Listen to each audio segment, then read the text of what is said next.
We're here to take a stack of sources, find those crucial nuggets of insight, and, well, basically connect the dots for you.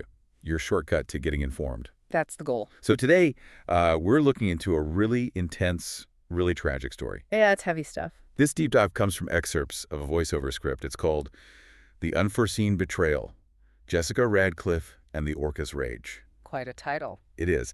Our mission here is to unpack the gripping details of what happened and also to try and understand the human-animal bond involved here. Which is always complex. Exactly. And explore the big questions it raises about, keeping wild animals in our world. Okay, let's unpack this. So let's start with Jessica Redcliff.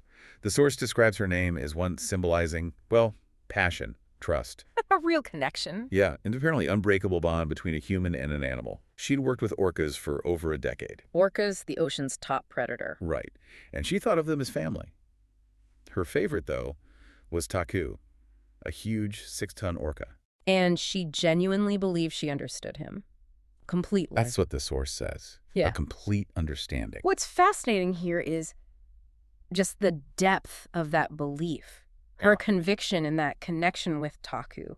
With all of them, really. Dedicating her life to it. Yeah. Yeah. And for a lot of people, that bond with animals is, well, it's fundamental, but you have to ask. Was it truly mutual? Exactly. Was it a two-way street, or maybe more of a human projection onto this incredibly intelligent but still fundamentally wild creature? Especially considering the context of captivity. Right. We know captivity can cause stress in orcas, behaviors you just don't see much in the wild, so that environment adds another layer entirely. And that power, Taku's sheer power, and the complicated nature of that bond, it all came to a head. On that specific day. Yeah.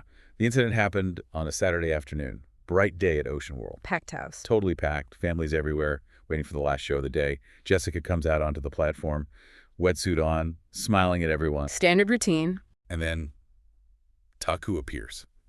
Just massive, that big dorsal fin cutting the water. Majestic. And the show itself was going well. Flawless, apparently. Yeah. According to the source, everything was perfect right up until the very last stunt. Jessica dives in.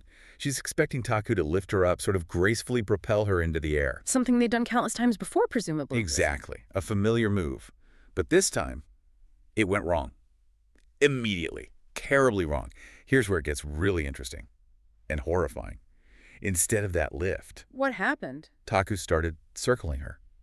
But his movements weren't smooth or practiced anymore. They were sharp, unpredictable. Oh, wow.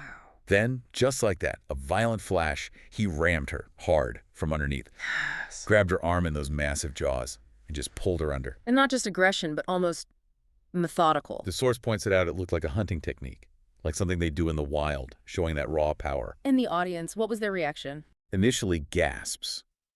But the source says they thought it might be part of the show. Maybe a dramatic twist. Because these shows blur that line, don't they, between entertainment and wild reality. Completely. It wasn't until Jessica screamed, a real scream, that the illusion just shattered. Everyone realized this was real. Horrifyingly real. This raises an important question about that blurred line, about what audiences expect versus the risks involved. Definitely. What followed then was just chaos. Yeah. A desperate struggle. The water's churning violently. Other trainers must have seen. Oh, yeah. They rushed to the edge, slam in the water, throwing fish in. Anything. Yeah. Literally anything to distract Doku. Did it work? No. He wouldn't let go. The source says for nearly 10 minutes. 10 minutes. He dragged her down deep. 10 minutes, unimaginable. Thrashed her around like prey. Every time she almost reached the surface for air, he'd pull her back under. Just brutal. Witnesses. They recalled just seeing flashes of her skin. Pale skin. And then the water around them turning red. Oh. When Doku finally released her, she was just floating. Motionless. And the rescuers. They pulled her out immediately, but... Yeah, it challenges us to think hard about what real understanding and real respect look like. Our mold. A really sobering thought. Yeah. And maybe an essential one to hold on to. I think so. Well, thank you for joining us for this deep dive.